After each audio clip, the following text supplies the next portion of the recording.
এখানে আমি ডাল মাখানি করছি। এখানে বাটা দিয়েছি, বাটা দিয়ে পরে আদা রসুনের পেস্ট দিয়েছি, গুঁড়ো কাশ্মীরি লঙ্কা দিয়েছি, টমেটোর পেস্ট দিয়েছি।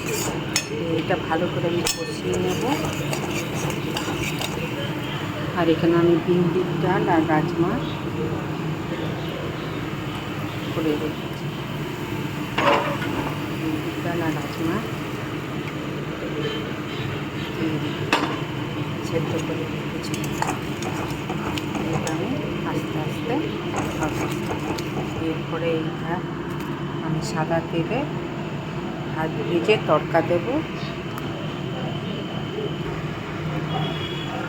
হয়ে গেছে ডাল মাখানি, এবার আমি তড়কা লাগাবো।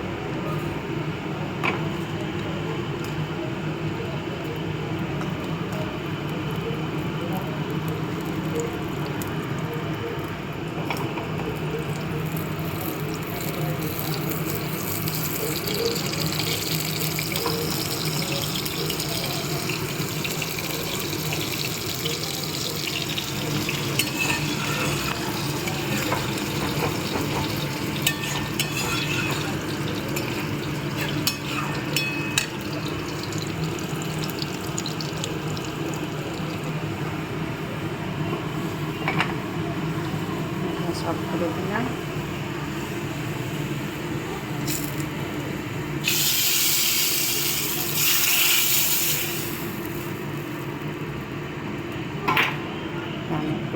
একটুখানি কস্তুরি মেথি দিয়ে আর একটু বাটার দিয়ে দিই।